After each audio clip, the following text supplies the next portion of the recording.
Is Sudan a forgotten crisis? Hello, ladies and gentlemen, and thank you for joining us this year on this edition of the program Global Insight on the Pan-African Television for you, Media Africa. It is, of course, very clear that many countries across the African continent are actually facing internal strife. And today we are focusing on Sudan, asking if Africa and the global world, especially international institutions, have forgotten the crisis rocking Sudan. Of course, today we dive into the crisis unfolding in Sudan, where violence, displacement, and of course, humanitarian needs have reached alarming or catastrophic levels. Will actually shed light on the dire circumstances facing millions of Sudanese, explore the impact of the conflict on vulnerable groups, and discuss possible avenues for support and aid, the role of external actors, especially the United States of America in the crisis, among others. It is worth noting that on April 15, 2023, violent clashes erupted between the Sudanese armed forces headed by General Abdel Fattah al-Burhan and the paramilitary rapid support forces in Sudan, headed by Mohamed Hamdan, resulting in the displacement of about over 8.6 million people, including internally displaced persons, asylum seekers, and refugees. This is according to some reports. This conflict have actually reignited many of Sudan's existing challenges, including ongoing conflict, disease outbreak, economic and political instability, and climate emergencies. Amid these uncertainties, and of course, the way the world is reacting to the crisis, we arrive to pose the problematic if Sudan is actually a forgotten crisis in contemporary Africa. So join us as we unravel the complexities of the Sudan crisis and strive to bring awareness to the plight of those affected.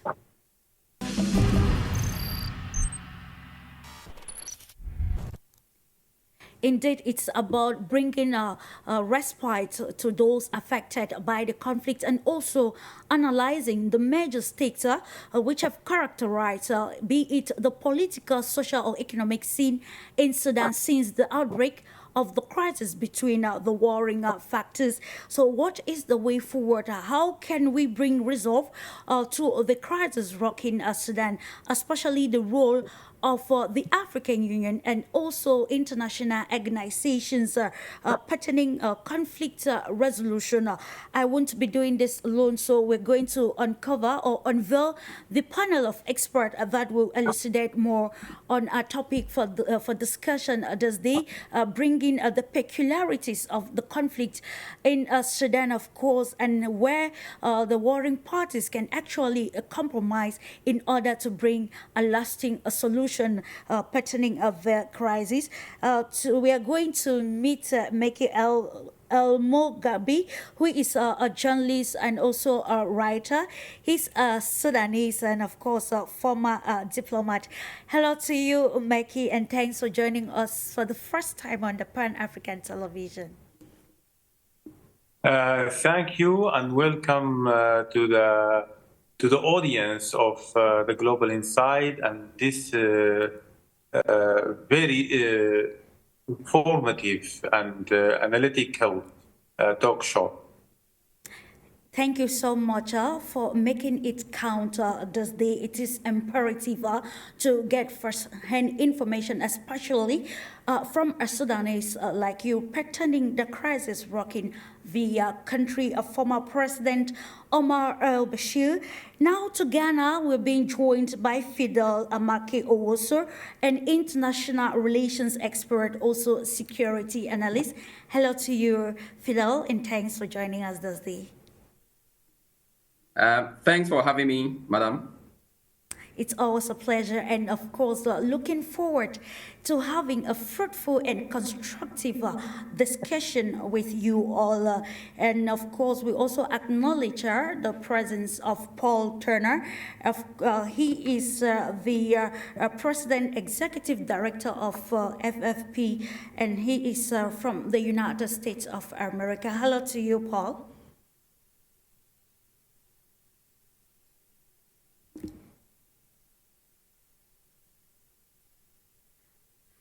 While waiting to get her is on introductory statement, we are going to dive straight away to holistically analyzing the present state of affairs in Sudan right away. I will kick off with you, Mekki. We are talking about Sudan today and looking and asking the problematic if Sudan actually is a forgotten conflict, looking at how the world and African stakeholders particularly are actually reacting to the crisis. So in your own perspective, holistically, what can we make of the state of affairs pertaining the conflict in Sudan now? Not just Sudan. Africa is a forgotten continent now. If regarding if the international community is serious in dealing with Africa as a continent, needs attention and support. In this regard, Africa is a forgotten continent, all of it, not just Sudan. But when we go to the Sudanese case or the Sudanese crisis, is not different from what is happening in Africa. The same groups now, they are coming to Sudan to kill and loot and rob people in Sudan. They are the same group that they are doing the same in Mali, in Niger, in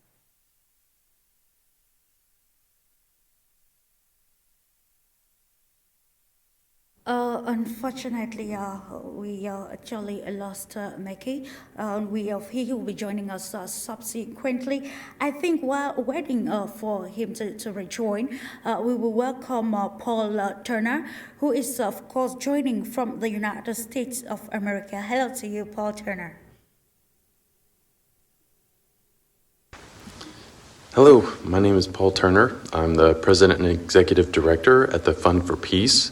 We're a nonprofit based in Washington, D.C., and we've been working to advance global peace for the last 70 years.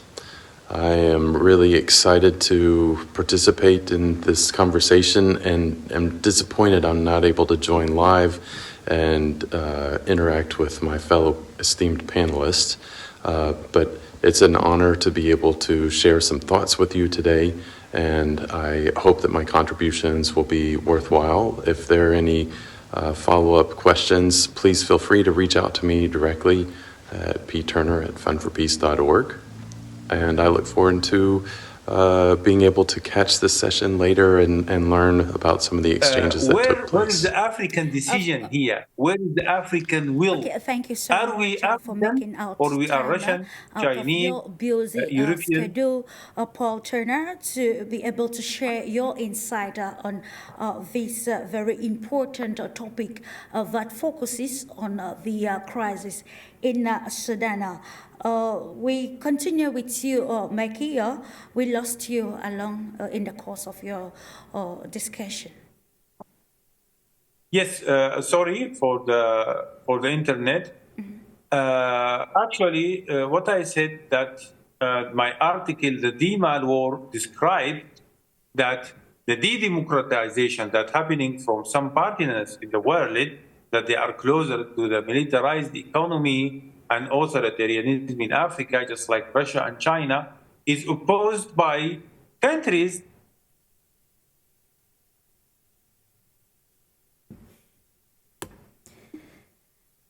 We lost him again. I think I will continue with you, Fidel, being an international relations expert and also a security analyst. What is your holistic approach towards the present stakes in the Sudan, particularly in North Sudan?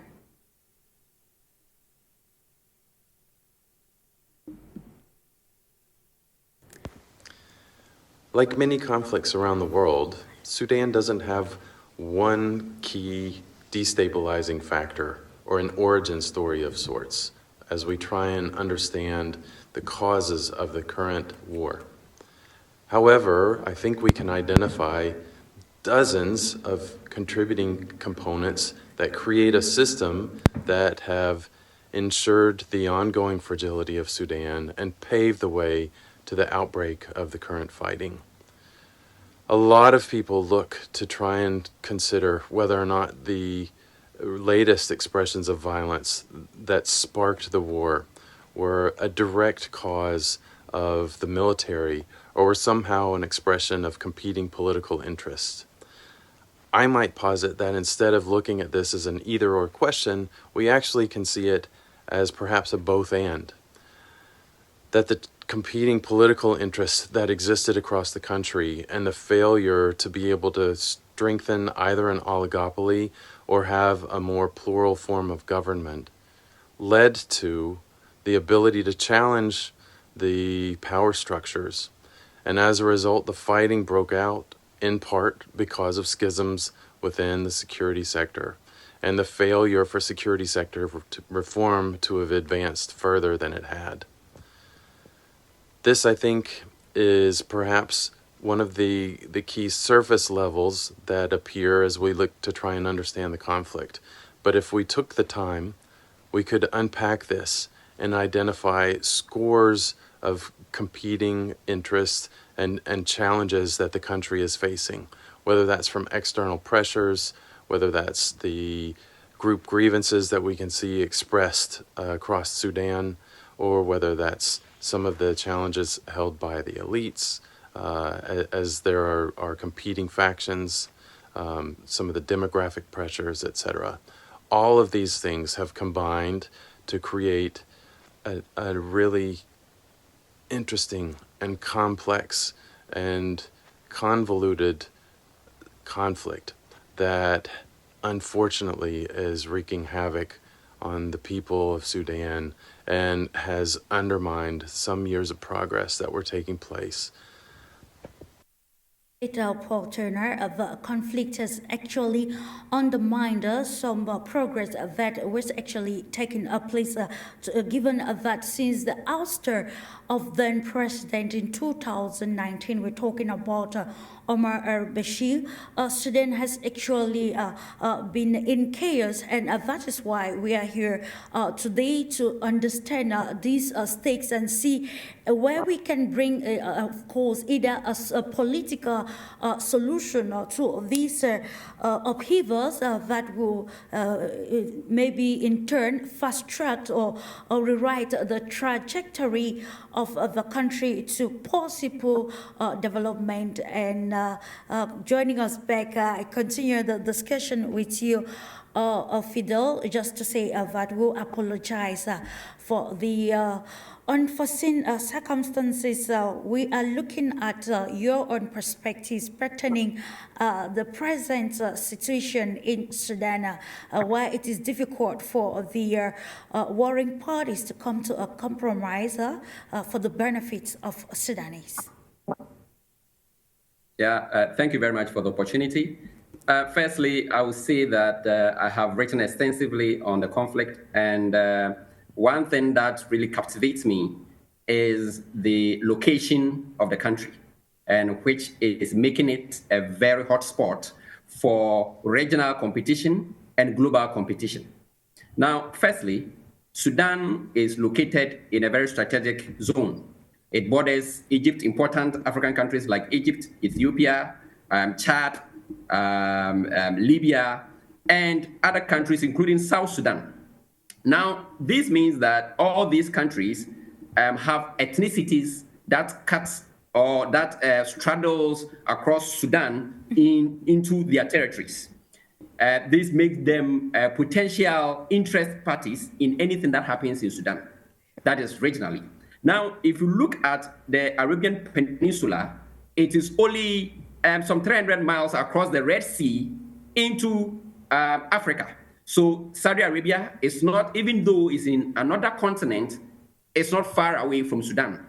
That also makes Sudan strategic. Then you talk about the Red Sea itself, a very important international trade route that connects the Suez Canal to the Mediterranean Sea and the Indian Ocean. Now, Sudan has a long port on this coast. This also makes it very important. In recent times, we've heard of Russia expressing interest in building a naval base on the Red Sea coast in Sudan. The United States also see it as a global power, also sees Sudan as a very strategic country because of the Red Sea. And so this makes Sudan very important. Again, it is vastly agricultural land, and regional powers in the Gulf have established important farms for their own food security in their countries. And so Sudan provides these fertile lands, and this also makes it very important. So if you look at these dynamics, then you bring it to the domestic division between General al-Burhan and General Dagalo, and the history that comes from that. Then you realize that the conflict is indeed complicated.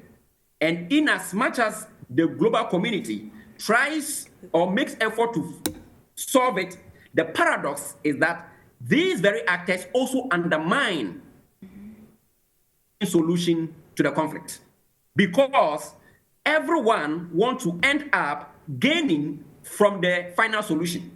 So any party within or without that sees that at the end it is not going to benefit from the final solution will not want a solution to be found currently.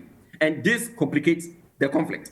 Again, there is something we've all come to this scene, and my previous commentators have said that the new Cold War in Africa, where there is this kind of scramble for Africa once again happening.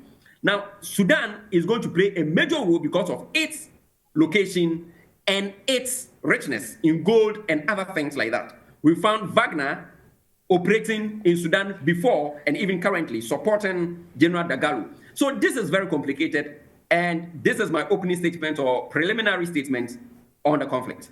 Thank you very much. And indeed, the opening statement that is actually very deep and actually underlines some of these complexities, Fidel, that we talk about the conflict in Sudan, and I think we're going to understand it better. In the same light, I'll come to get your viewpoint, MEKKI, regarding the place for external parties in stifling or impeding the fast resolution of the crisis which are rocking the two camps in Sudan. And now you, aside your career as a media personnel, you had an experience as diplomat in Washington, D.C. Do you think Westerners and other parts are actually very intentional in ensuring that there is a peaceful resolution of particularly the problem or the conflict in Sudan and in general in Africa, given the strategic position of countries across Africa, particularly Sudan, and also the natural endowment of these nations? Yes, I stayed in the United States for 3 years, serving my country, Sudan, as diplomat in Washington, D.C. It was a good opportunity to understand what is going on there in Washington, D.C. and in the United States.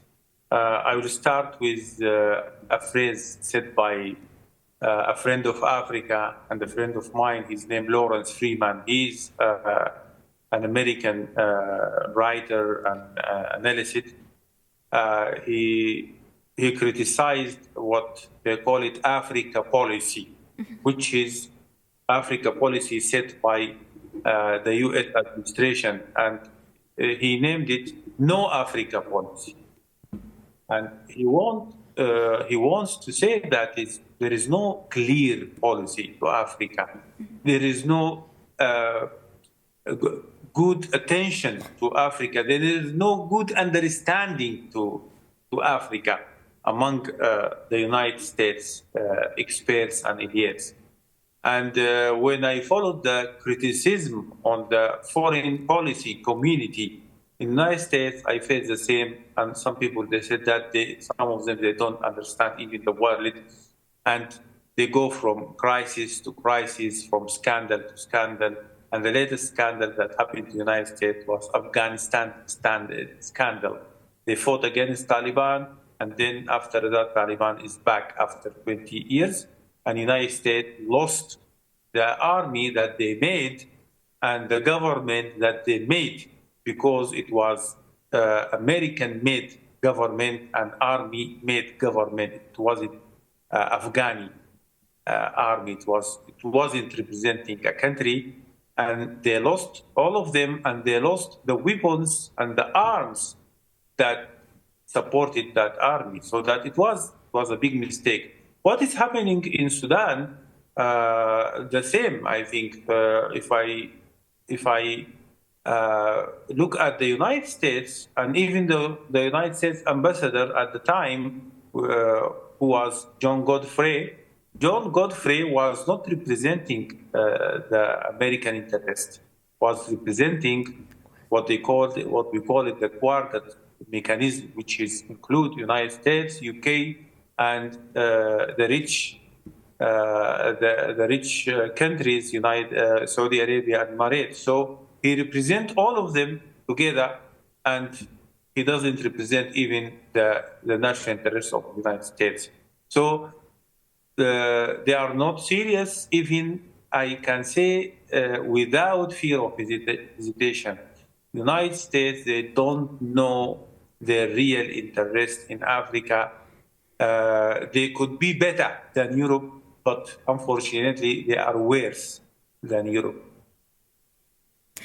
And bringing ourselves to the problematic on how we can actually maybe derive African solutions to African problems, coming to the table of how Al-Buhan and Hamdan and the other stakeholders can bring a peaceful resolution of the conflict in Sudan.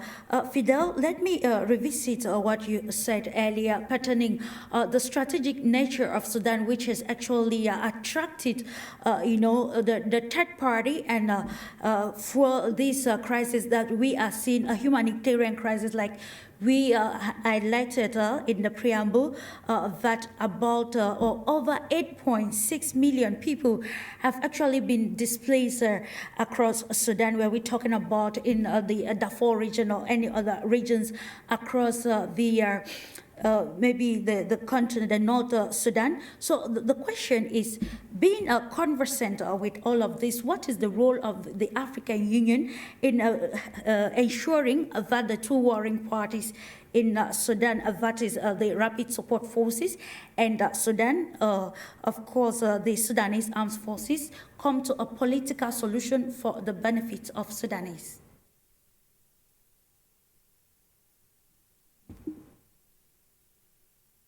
Since the conflict started, we must admit to some of these efforts that have been made. Firstly, the United States with Saudi Arabia have arranged severally some peace talks in Jeddah and other places, and they have all failed. Now, there are reasons for that, and as the discussion goes on, these will come out. However, let's move to the humanitarian effort, and then to African Union. Now, first to African Union. African Union is a very big organization. In fact, it is the only central organization that has the largest member states. African Union is made up of 54 sovereign states. That makes it big, very big. It's bigger than the European Union. It's bigger than NAFTA and other continental unions. So African Union is significantly big. Because of that, it is divided into sub-regional groups. So we have IGAD or IGAD, that is in the Horn of Africa. We have ECOWAS in West Africa, ECAS in Central Africa, SADC in Southern Africa, and then we have the East African Community, and then the Arab Maghreb Union in the North Africa. Now, this means that whenever there is a problem, it is decentralized. The efforts are decentralized. So in the case of Sudan, there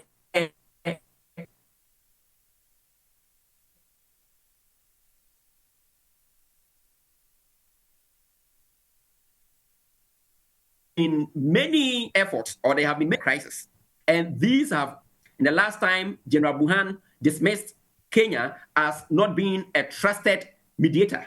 Not long ago, Sudan withdrew from IGAD, that's the Intergovernmental Authority on Development, withdrew from it because it felt that states in IGAD are actually receiving General Dagalo, who is not recognized by the de jure state or de jure government of Sudan.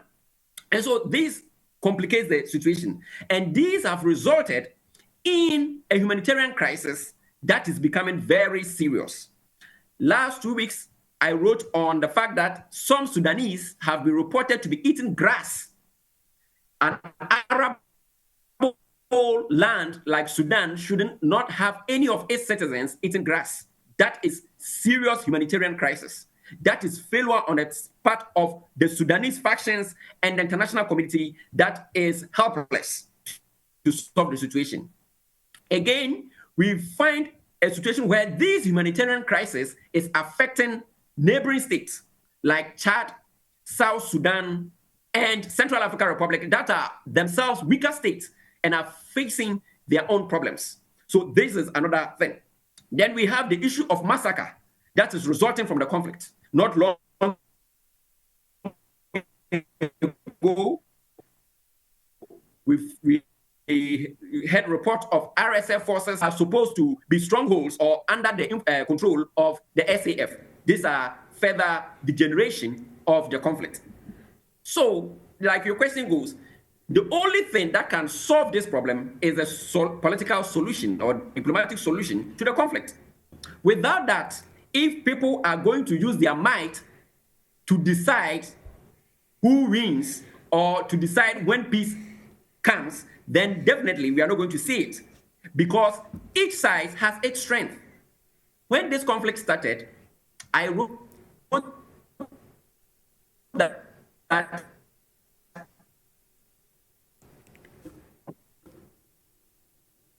excessive use of air power by the SAF is counterproductive. At the time when I wrote that, it was with air power, the Sudanese armed forces are going to dominate the conflict. But in the end, it sort of alienated support on the ground because the RSF was using these infantry methods that and occupying strategic positions and using the people as human shields. But the SAF kept area bombardment, but that was not sustainable. This has really created a lot of complications, and the use of massacre by the RSF is creating a lot of complications. And when conflict take that turn, it becomes difficult to find a solution because every now and then, factions on the ground are looking for advantage or are looking for opportunities that will give them advantage during negotiations. And this is what we are seeing. This is protracting the conflict. Thank you. Thank you so much for the great insight, Fidel. Let me come back to you to get your Mecca. What do you think, maybe regarding what Fidel just advocated as to why it is difficult to solve the internal problems in Sudan? Do you actually share the same perspective with him pertaining this particular point? It is difficult because of the international polarization. The external actually is not international, it is regional more than international. Because some countries supporting RSF with weapons and supplies, and even they give them a cover in the international community and using their diplomacy to hide RSF crimes. From the side on the ground in Sudan now, a solution is already, luckily now in Port Sudan, the new administrative capital of Sudan, a delegation came from the major two tribes. We cannot ignore the tribal dimension of the conflict, and the RSF is based on the Arabs of the West. They recruited a big number of the youth from the Arabs of the West, Sudan specifically. And the two major tribes, the Messeria and the Rezegat, fortunately now there are two delegations from the tribes in the administrative capital of Sudan discussing the issue of peace and siding with the stability in Sudan and finding a Sudanese solution or Sudan to Sudan dialogue.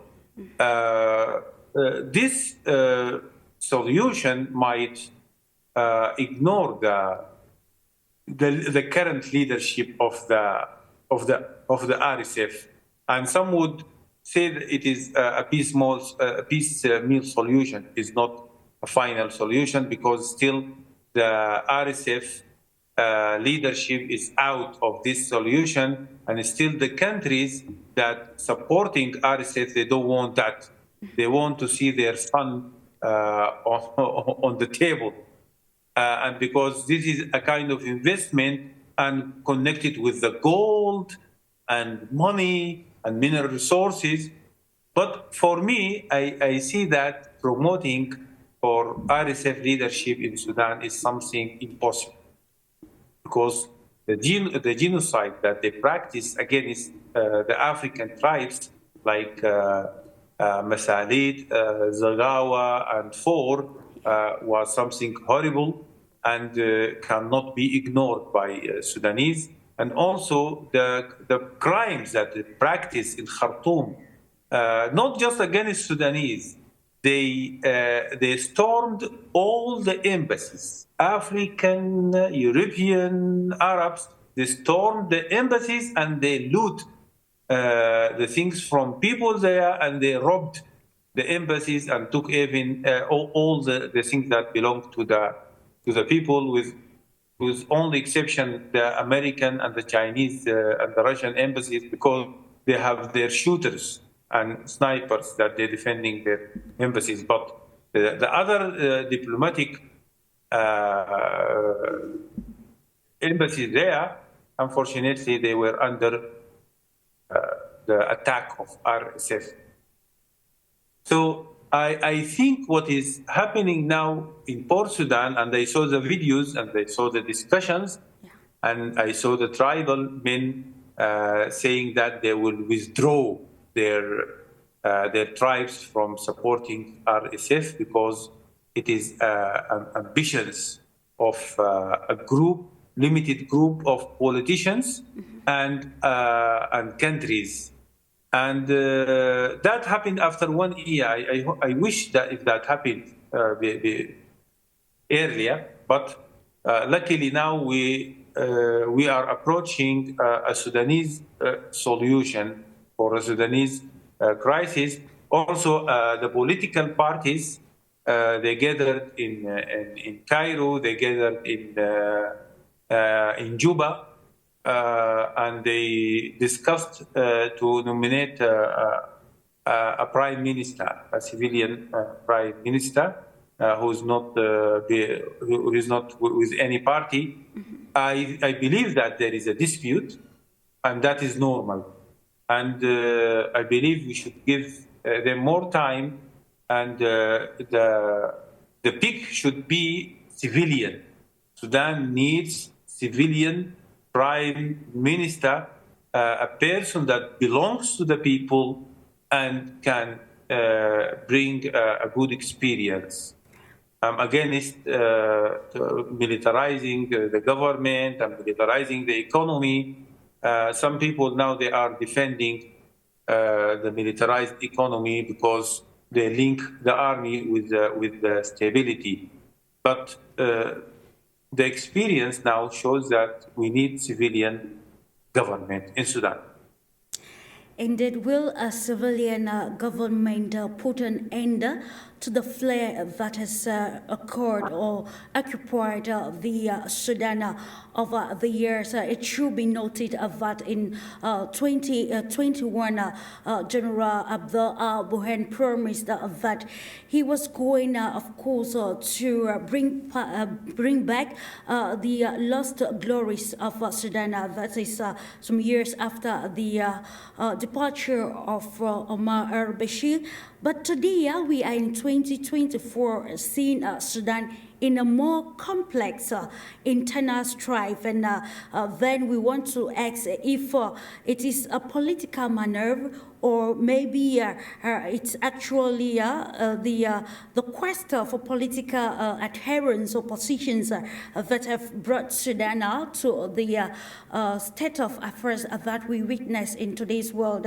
I'll be coming subsequently to you, Fidel, of course, for you to elaborate, because some pundits have actually noted that there are some external parties supporting the rebel group and in exchange of gold by providing them with arms. We're going to look at the feasibility of this statement. But before that, let's go to get Paul Turner as he shares a prospect for peace pertaining the internal conflict rocking Sudan right away. I think one of the really key areas worth exploring when we look at Sudan is the role of external actors. And clearly the United States plays a big one. The United States has been involved in Sudan for quite some time and has been lately the largest donor in humanitarian assistance, contributing more than $1 billion since the 2023 fiscal year began. Also, I think since 9/11 in the United States, a lot of our interactions around the world were really changed and transformed as a result of the need to broker new alliances in the war against terror. And that led the U.S. to a very complex relationship with Sudan. But it ended up being quite productive and fruitful if you could also recognize the fact that the U.S. was applying sanctions on Sudan at the same time. So those interests have continued as information sharing and operations have been shared between Sudan and the United States. Beyond that, I know that the United States has a real key interest in the stability of Sudan because obviously it has a knock-on effect across the entire region. So not only has the latest crisis destabilized Sudan itself, but it's created massive refugee flows across the region and to some extent placed significant strains on the global burden as the world is working to try and address the challenges of refugees worldwide. The other challenge, I think, is as the United States looks to promote regional stability, probably the biggest impact of the war in Sudan has been the increasing stress that it has placed on South Sudan. Just this last year, the Fund for Peace has finished our analysis on our Fragile States Index, and Sudan placed second in the world as the second most fragile country globally. That's not something to be excited about or proud of, and Sudan has been struggling for quite some time, but it's gotten worse. And I think that there are promising prospects for peace, but they remain quite a challenge to achieve and will require many things arriving and working in unison together to change the tide. It's about working in unison, working together to bring resolve to the internal strife in Sudan. And who are the major actors that can come to the table to put an end to the flare? In line, of course, with what Turner underlined in his analysis, Fidel, we're coming back to the question of, the position of the rapid support forces and, of course, their ability to sustain till date. And we are not forgetting the humanitarian crisis which have occurred as a result of the infighting between the two factions in Sudan. Now, according to some pundits, these rebel groups are maybe sustaining because of the fact that the United States is actually providing them with arms and taking gold. Can we actually determine the categorical nature of a statement like this, or how assertive is a statement like this, pertaining the place, of course, of the United States in the crisis in Sudan? Thank you very much once again. First of all, during one thing that complicates conflict situations in Africa is propaganda. And sometimes in letting out the propaganda, we tend to blame the wrong people for the wrong things. And then we turn this upside down. A lot is happening in Sudan. But let's look at the RSF. How has the alliances been? We shouldn't forget that RSF is aligned with the Libyan strongman Khalifa Haftar in East Libya, the controller of East Libya. And he himself is a host to Wagner forces in Libya. So the RSF, if we are talking about the countries that it's more aligned with, you are talking about Russia more, and then you are talking about UAE and some other countries. Now, the situation is that each of these countries have specific reasons for supporting the RSF.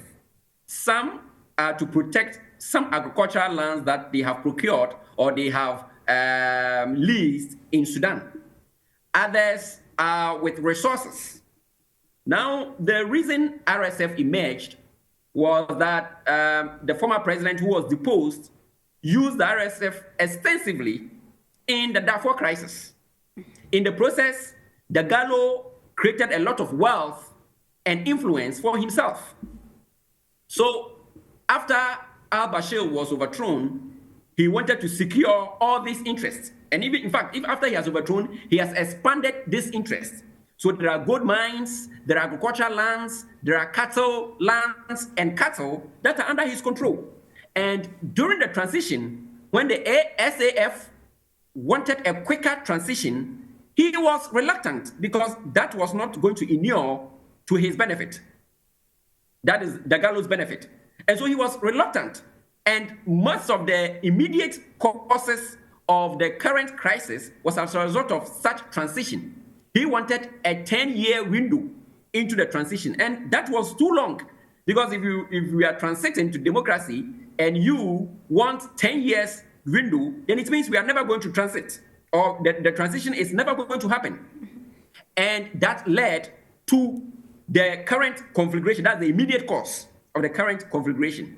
Now, one of the things that also gave the RSF an upper hand over the SAF was the role it played in the Arabian Gulf, or the Arabian Gulf, where in Yemen, the RSF was used in fighting Yemeni rebels. In the process, Dagalo was able to build some alliances in the Gulf, among the Gulf states. And that is what he's benefiting from currently. Now, what I see is that Dagalo, as we all know, did not receive any formal education like Burhan.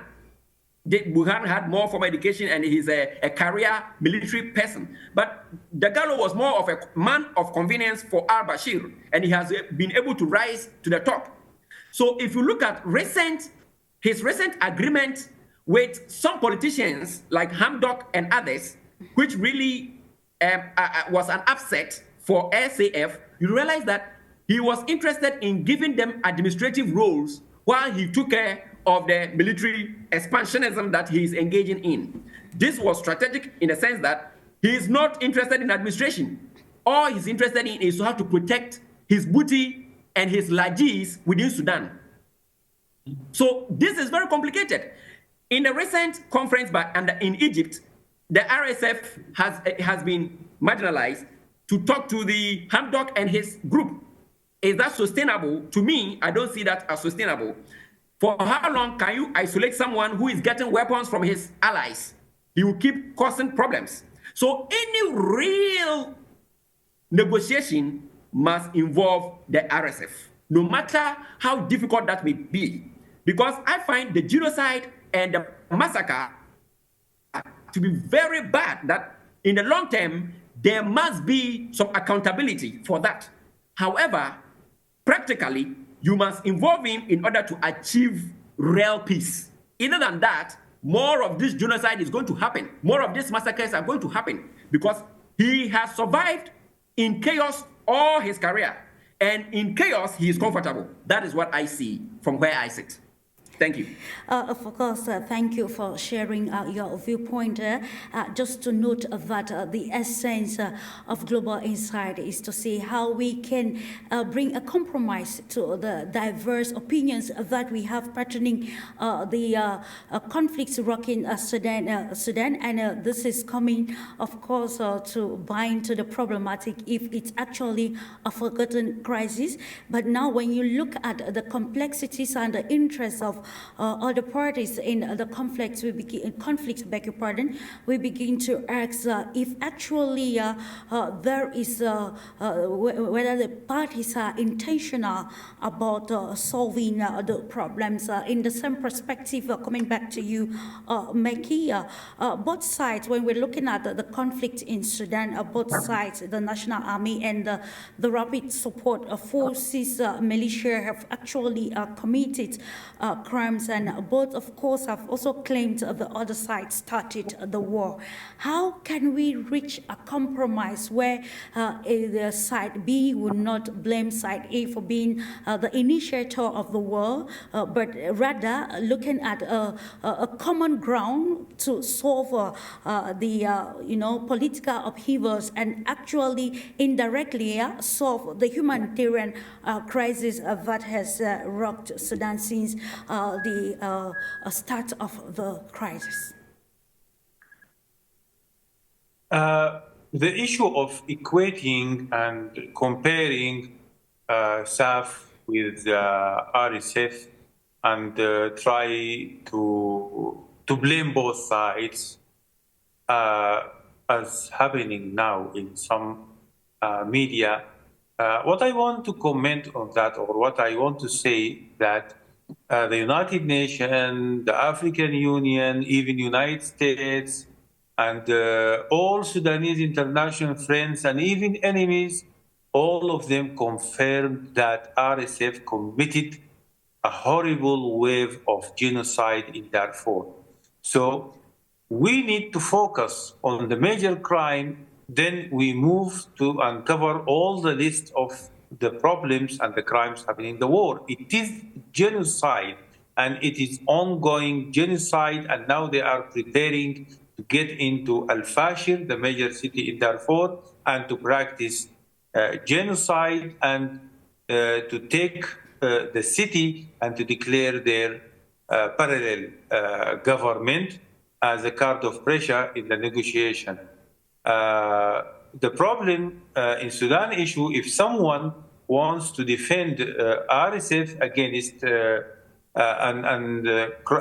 crimes of RSF against humanity and the genocide, they will never do it that clearly. That is happening now among the activists, even in some democratic countries in Europe and United States. When they want to defend RSF crimes against humanity and the genocide, they will never do that clearly. They start by putting genocide at the same level with other crimes, and that is wrong.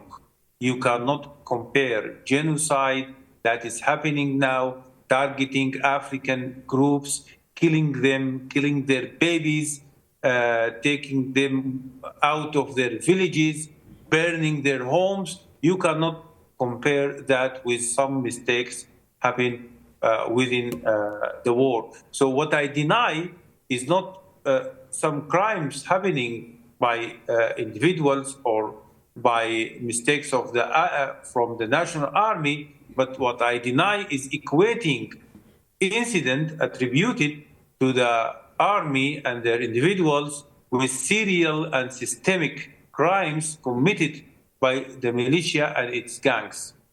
I reject this as a general and fundamental rule. That is not equal. We should focus on the genocide, and when we come to the other crimes committed by the RSF, other crimes committed by rebel groups or armed groups, by SAF, that could be put in another category. As a general rule, we cannot accept that saying that both sides committed crimes.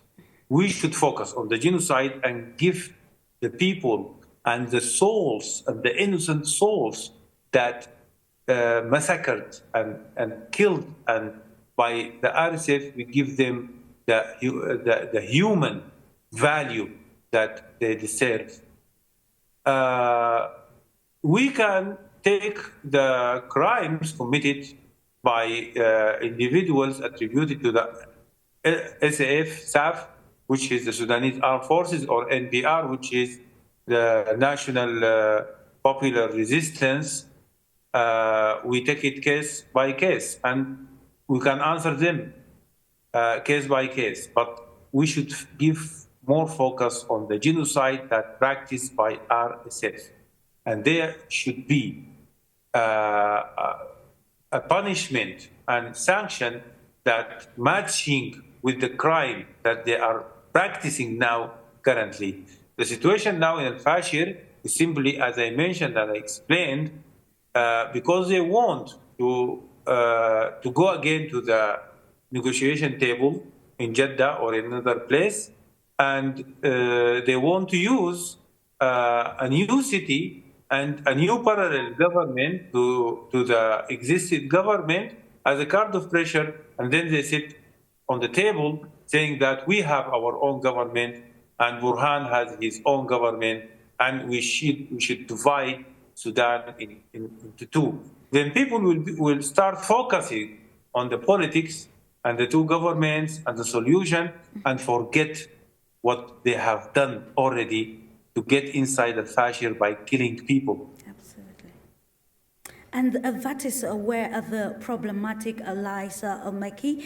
And just to remind those of you tuning in that you're on to your Pan-African Television for You, Media Africa, on the platform Global Insight, looking at the complexities of the conflicts rocking North Sudan particularly, and elsewhere in Africa. Is it the nature of politics that has brought Africa to this state of susceptibility, particularly Sudan? Of course, we also ask in the preamble the role of the international community in trying to bring a resolve to the crisis, which many have tagged to be one of the worst, most neglected crises in contemporary society.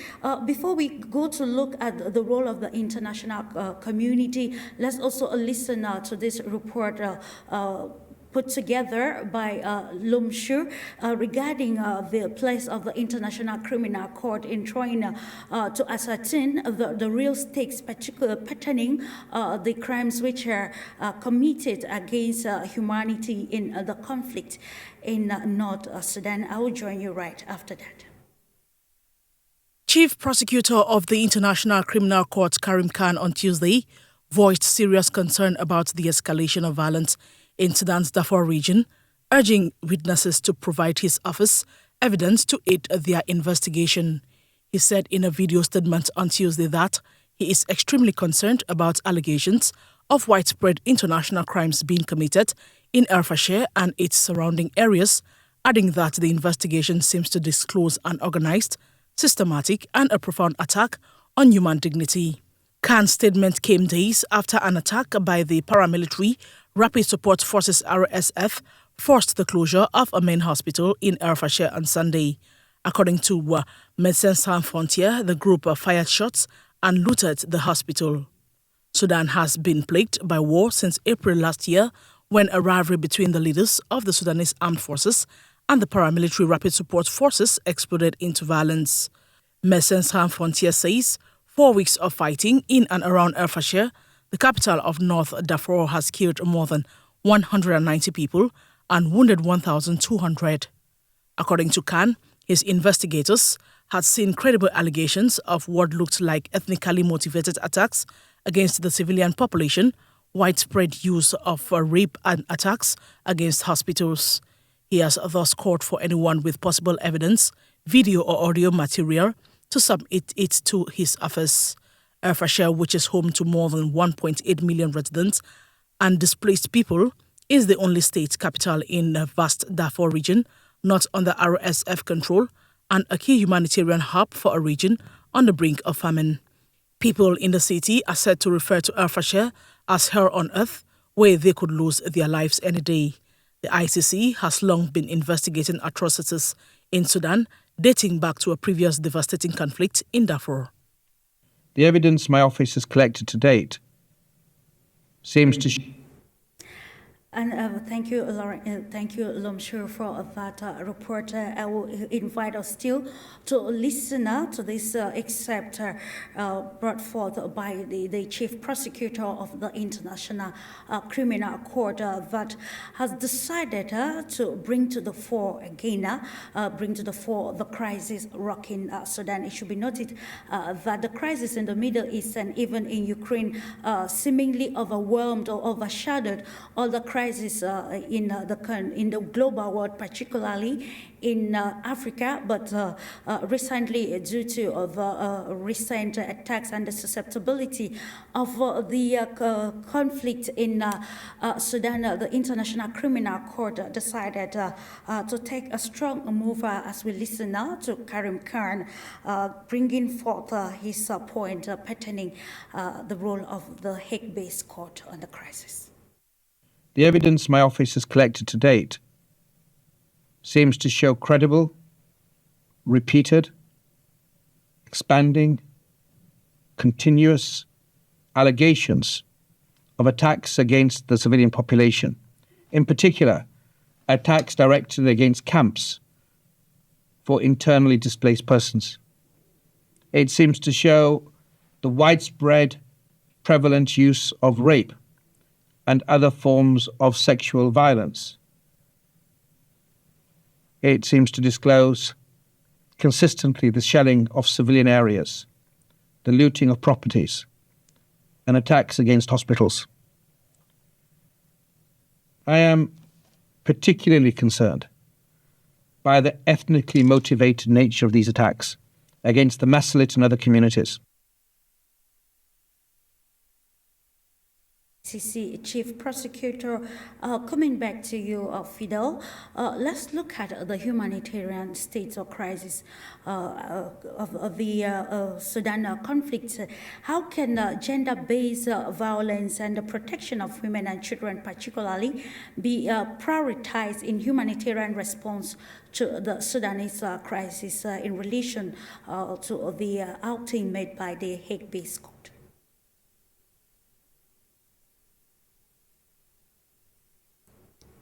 Hello, Fidel.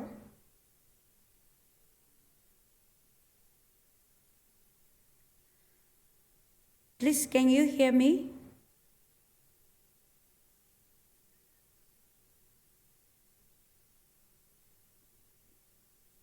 Hello? Yes, please. Yeah, hello? Yes, Fidel, I can hear you now. Yes. Did you get the question, Yeah. please?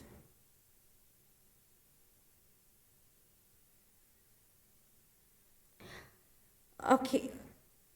Unfortunately, we have some unforeseen disturbances. We are, of course, looking at the position of the ICC now and asking the Hello? question if the international community I can is hear now you. set.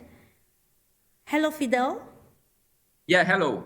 Yes. I can hear you, madam. Okay. Yeah. The question was, how can gender-based violence and the protection of women and children particularly be prioritized in humanitarian responses to the Sudan crisis?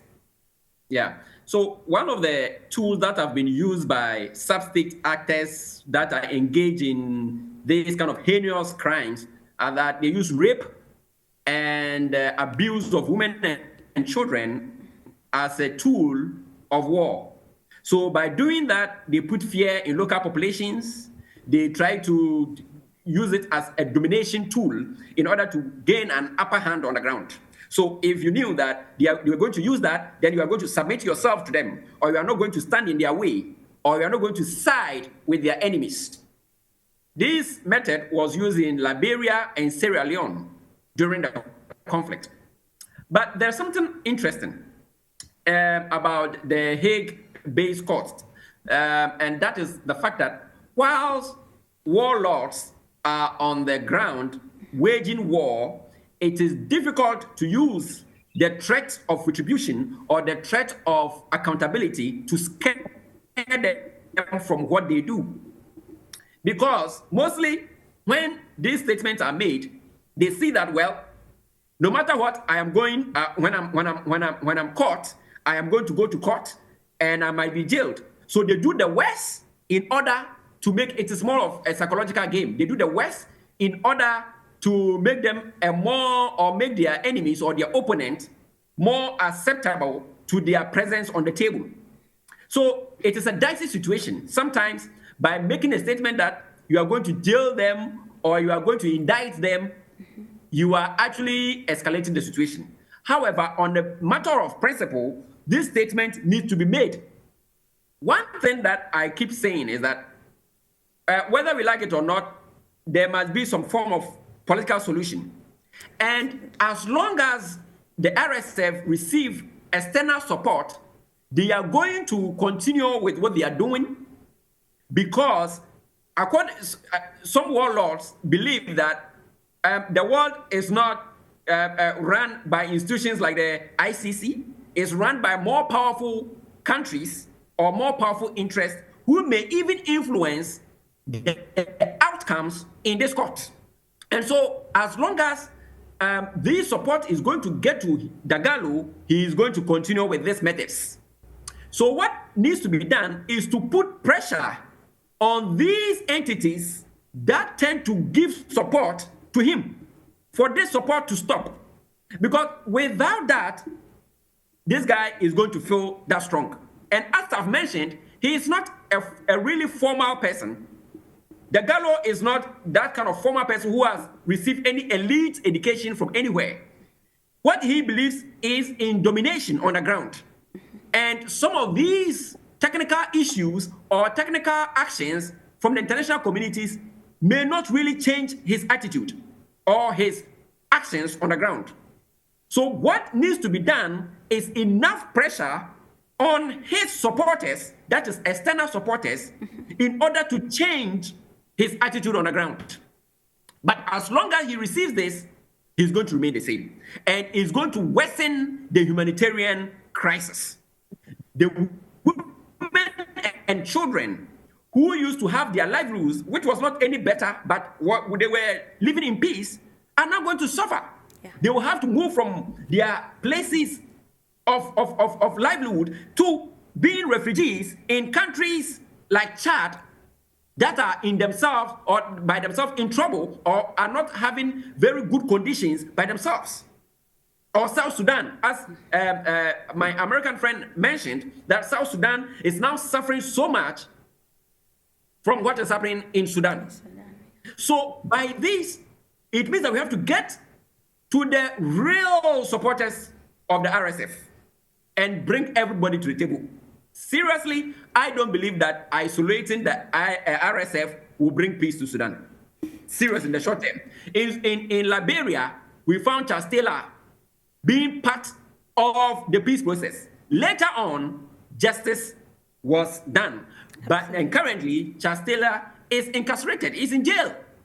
So sometimes, in order to avoid the worst, you admit the devil to the table in order to find peace first before other things may follow.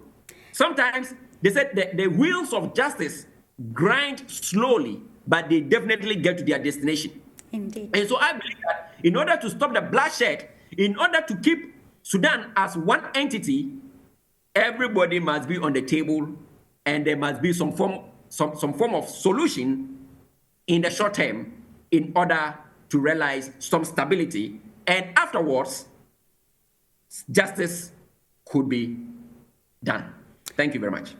Thank you for that. It's about having justice and seeing that we have a peaceful solution to the crisis. And of course, while talking, Fidel, you highlighted that there was need for external bodies supposedly supporting the rapid support forces against the present government in Sudan to put an end to this support that will eventually lead to the supporters or to the rebel militia laying down their arms and coming to the negotiation table. The question now is, who has to do that? Who has to do that? And that is the question I would love that you elaborate more on, MEKKI.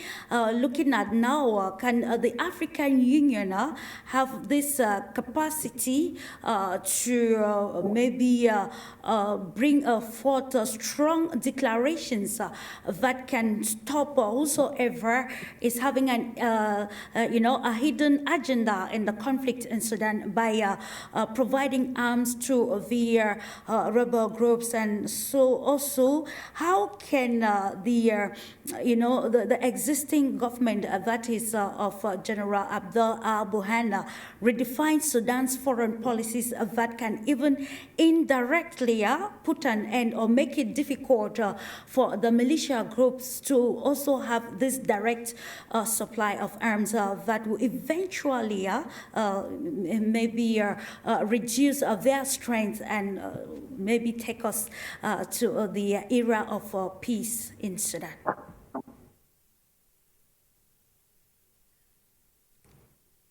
Hello, MEKKI. Oh, the question to me. Okay, Yes, thank you. absolutely, yeah. I liked the idea that said by FIDEL, bringing the devil to the table. Absolutely. For sure, having the devil on the table, the devil in the table on the table, better than we let the devil hiding in a room and doing things that you don't want things to happen to your kids, your children. Bringing the devil to the table would be a good idea. But that happens when there is a spirit which is stronger than the devil, or a man that is stronger in his soul than the devil. Because if you have weak mediation and a mediation that is closer even to the devil itself, that will enhance the power of the devil on the table and on the ground. And here I want to mention that the mediation of Jeddah, which is Saudi Arabia, but unfortunately the US partner is not a partner that wants to put an end to the conflict. And the United States policy is clear, which is the double containment. So they want both parties on the ground, and they want to control them both and to control the crisis. They started to be more serious, frankly, after Burhan get closer to Russia. And that makes United States want to be more serious in ending the dispute or the conflict. It's pragmatic, but it is better to have a wise idea or a wise position finally from the United States. Also, the suggestion, or actually it's a campaign, what FIDEL mentioned, that we should stop the people or the countries that supporting RSF with weapons. Because the warlord, when they find weapons, they practice their hobby, which is killing people. And now the Americans and the Sudanese, American and United States, they are gathering and making demonstrations around the embassies of the countries that supporting RSF with weapons. And Sudan submitted a complaint against United Arab Emirates and Chad because of their role in supporting the militia with the weapons. And I think the complaint against United Arab Emirates is based on reports that is also published by the United Nations and also in international media, just like Wall Street Journal, New York Times. All of them, they reported that United Arab Emirates is supporting RSF with weapons. But still, I believe that some leaders from the second rank of RSF now, they started to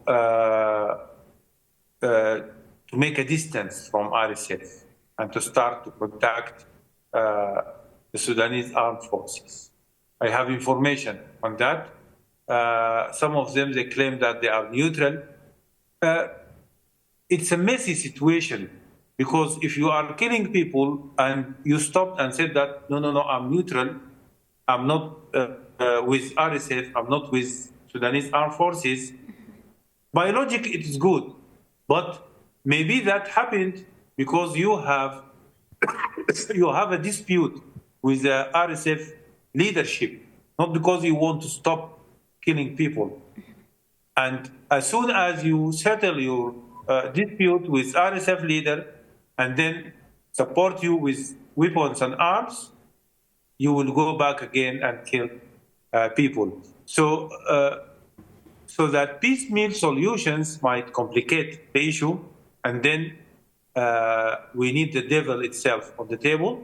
But at least now we should support whoever wants to put the gun down and come to the table. Also, I don't trust in ICC at all. Even now they are against the genocide, they are against the war crimes, but the ICC involvement usually is politicized. Absolutely. And we have their involvement in Africa, and usually their involvement, just like what happened in Kenya, they were against Uhuru Kenyatta because they don't want him to be a president, because the Westerners and the Europeans, they don't want Uhuru Kenyatta to be a president, not because of the humanity and the war crimes and the crimes against humanity. And then the Kenyan people, they voted for Uhuru Kenyatta. One of my friends, he was in the camp of the Raila Odinga at that time. He said to me, I voted against the ICC, even I don't like Uhuru Kenyatta. Yeah. But I voted against the ICC, not for him.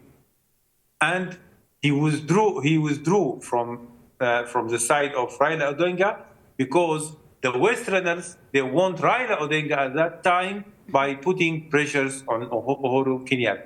Yeah. We as Africans still aware of colonization, and that's something good. And that something made me even against the genocide that's happening in Darfur, but I will never welcome ICC. Okay. We hope one day we have an African court that put the African criminals or the people that making crimes in Africa in account, but not the European court. Thank you. Thank you so much for the great insight, MEKKI. The complex nature of the ICC has actually made people to doubt it's the possibility of it bringing a possible and practical solution to the conflict in Sudan, given that recently the Karim Court revealed that the court was created just for Africa and Russian President Vladimir Putin. This is another complex nature of the court. And concluding with, we are almost rounding off with the program. I will come back to you, Fidel. We have identified some of the major stakes surrounding the conflict today, and of course, seeing why the conflict is still dragging till date. So, in your maybe in your perspective, because there is need for more diplomatic effort to be advocated, be it the militia and the government of Al Burhan, towards bringing a logical, political, strategic solutions that will end not just the political rivalry, but also the humanitarian crisis. So, in a nutshell, what can you advocate as such diplomatic points that can go a long way to solve this crisis? Yeah, thank you very much. What I believe is that in any solution, regional actors such as Egypt, Ethiopia, Eritrea, and other neighboring states should lead any negotiation, so that international actors like the United States, Saudi Arabia, and others can back these regional actors. In fact, no matter how we see the situation, the Africans understand the dynamics better than external actors. For instance, there are tribes or ethnicities that are in Ethiopia and others in the same ethnicity. You find some in Ethiopia, in Chad, and in Sudan. You find others in Libya and in Sudan, in Egypt and in Sudan. And so these tribal straddling or transnational tribes or ethnicities makes the conflict very fluid and overlapping. And so you need these regional actors to lead the negotiations, so that states like the US, Russia, China, Saudi Arabia, and others who have the resources to actually back any tangible solution do the backing rather than lead it. Because as Africans, for centuries, we had ways we solved our situations or our problems. We had our own negotiation skills. We had our own ways of doing things. But currently, it looks like we always want to adopt external ways of doing things, and it goes to affect us. Yes, the world, Africa is not living in isolation, or African states are not in isolation. They have to deal with global actors. But there should be leadership from Africa. So IGAD, Egypt, and other regional actors within the African continent could lead the negotiations, while these powers back such effort in order to make the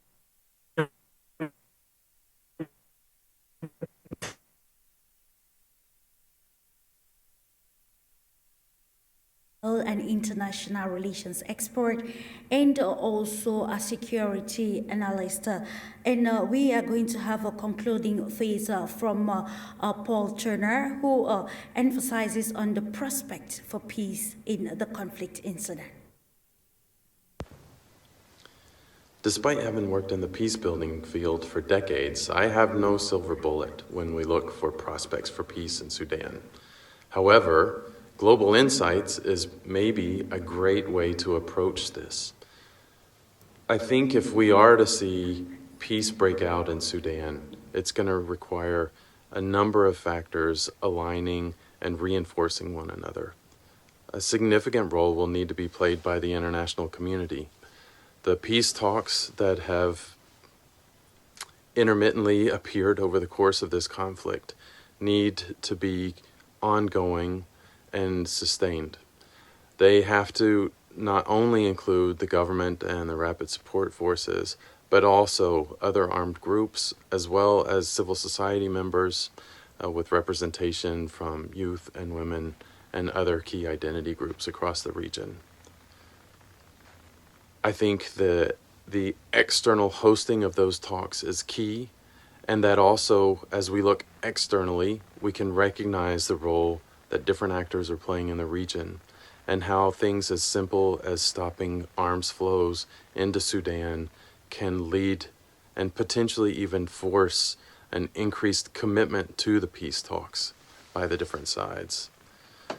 Those regional guarantors, I think, can also encourage Sudan as it turns the corner from war to peace, to emphasize an effort to rebuild institutions, to be able to foster a vibrant civil society that we need to see in places to serve as guarantors of peace. And also, internally, I think Sudan, from the top down and the bottom up, needs to see an effort among its people to recast their identities and to be able to place a priority among being Sudanese people. The schisms that exist across the country that have been fed by armed groups that have been threatened and cultivated by the government over decades have to end, and that will not happen until the people begin to see shared common values, interests, and a future together. Lastly, I'd mentioned earlier about some of the challenges of security sector reform when I talked about the origins of the conflict. This has to be done in a way where that reform is taking place with a shared vision of all participants and the public writ large. We can't see security sector reform tiptoeing forward, only meeting the needs of one entity. That's going to be very problematic, and I think in part has fueled the contribution to the war that we see now. I think that there are a lot of reasons to be hopeful.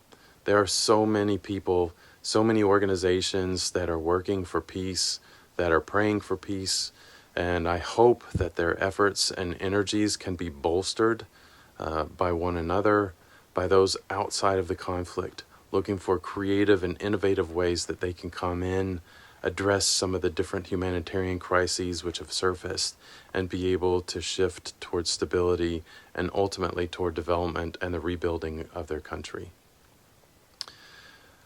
I remain deeply concerned about the prospects for peace in Sudan, but I know that it is possible, and I know that my Sudanese friends have an amazing capacity for that persistence and the devotion that's necessary to help bring peace to their country and to be able to advance the ideals of peace against the challenges and horrors of war. It's been wonderful to be able to share some of these thoughts and ideas with you here on Global Insights, and I hope that the discussion is rich and challenges us all to be able to think and reframe our understanding of Sudan and to be able to look toward the future and imagine and work toward a Sudan that is no longer at war, but is emerging from war to rejoin the community of nations in peace. Thank you so much. Absolutely, it's about having shared values, having a defined objective, and of course, seeing that in the nearest future, we will talk about a peaceful Sudan that will also record high level of economic development. And we are going to end with you, MEKKI ELMOGRABI, a writer, journalist, ex-diplomat, who is a Sudanese. Your perspective as we culminate today's edition of Global Insight. I appreciate the good understanding from what I heard from Paul Turner, the President and the Executive Director of Fund for Peace in the United States, Washington, D.C. I liked that he highlighted how the flow of the arms to Sudan is something dangerous to the conflict. And I think that there is a complaint from Sudan against United Arab Emirates and Chad tabled to the United Nations Security Council. And then I can say also I have good discussions with Paul Turner before, and I like that he is following Sudan closely and hearing from different sides. When I come to the Global Insight, the program of Global Insight by for you media Africa, I'm very thankful and highly appreciative for the opportunity, and we need to meet again in a better situation. Thank you. Thank you so much, MEKKI, and thank you for accepting the invitation to be part of this informative and knowledge-sharing program, Global Insight, only on For You Media Africa. Just to thank all of you gentlemen for your great insight, acknowledging the presence of Paul Turner, President and Executive Director of Fund for Peace from the United States of America, for your great insight, and also FIDEL AMAKYE, OWUSU International Relations Expert and Security Analyst, for your great insight. And of course, we want to appreciate the televiewers out there for choosing the Pan-African television, and also acknowledging the technical crew for ensuring that this program was a success in spite of some of the technical hurdles that we encountered. Keep trusting the Pan-African television, and always keep in mind that it is another view of the world. Thank you.